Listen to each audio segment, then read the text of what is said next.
Alright, so yesterday I was on Twitter, follow me on Twitter by the way, and I saw this tweet from Simon Barrett, the writer of great films like You're Next and The Guest. Two amazing films, really. Oh hey, Simon Barrett, you wrote The Witch! I fucking love that movie! It's so visual and full of subtext. Probably the most haunting horror film I've ever seen.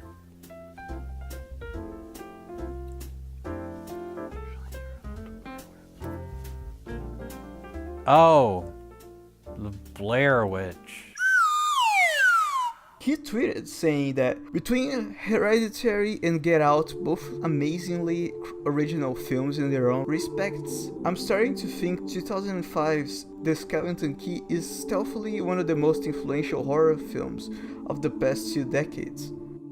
Now that made me curious because I watched The Skeleton Key. I believe it was around 2005 when it came out, and I remember it making me very scared, but I didn't know much about why. So I went and checked it out yesterday, and I was pleasantly surprised by it because it's very good. If you've seen both movies, you know why The Skeleton Key and Get Out are similar. If you haven't, I recommend you watching it. It's very hard to speak of the similarities between the two of them without spoiling them. First of all, I want to talk about the script and the story. The script is very good, and the story in general, because it's not a super complicated story, but it has a lot of questions to answer as the movie progresses. As I was watching it, I was thinking, well, how did this happen? How they explain that? That won't make sense.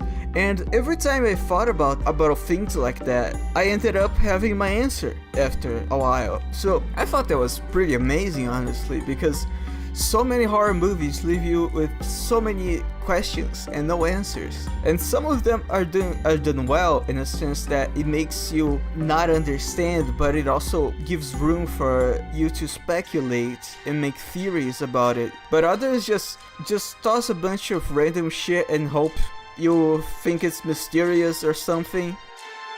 Fight Club. Fight Club is a complicated movie, but watching it the second time, you can tell the movie was setting up for the reveal in the end since the beginning. And a lot of movies feel like they are just tossing a surprise. They just throw a surprise in there without setting it up too much before, so the audience doesn't have a chance of guessing what it is, the surprise. That's awful in my opinion. In this movie, you get hints of what the review is all along the film.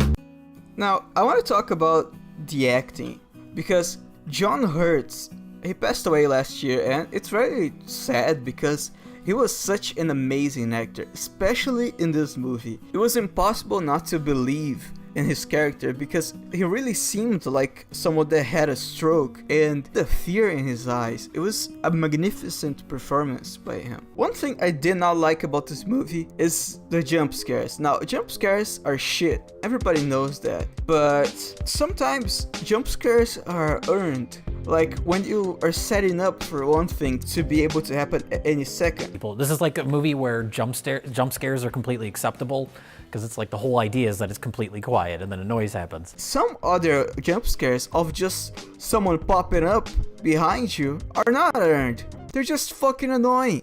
It's a jump scare, 100%. I'm so stupid. Michael, I have the best idea. Let's go hug a bear. Come on. What is wrong with you people? Like, seriously, what's the point? This shit is obvious. That's not scary. Getting jump scares is not scary. It's cheap. And please, God, show up to Twitch God. That was the only part of the movie I didn't like, to be honest. The movie talks about hoodoo. That's kind of the theme of the movie, and kind of a terrifying theme, because it says all the time that if you don't believe it, it can't hurt you. But I don't know, when I was a kid, I would believe anything, and when I saw it and it said if you can't believe, it can't hurt you, I was like, fuck man, I already believe this shit. I was so fucking spooked. If someone cast a fucking curse on me, I'd believe it. Fuck. Can't hurt you if you don't believe. I don't believe. And that's what's more terrifying about it, because they set up this barrier that if you don't believe it, it can't hurt you. So you would start to think, well, Maybe that's why so many people aren't affected by it. It's because they don't believe it. And fucking hell, now I fucking believe this shit. I was stunned, by the way, when I saw this, so I have an excuse, alright?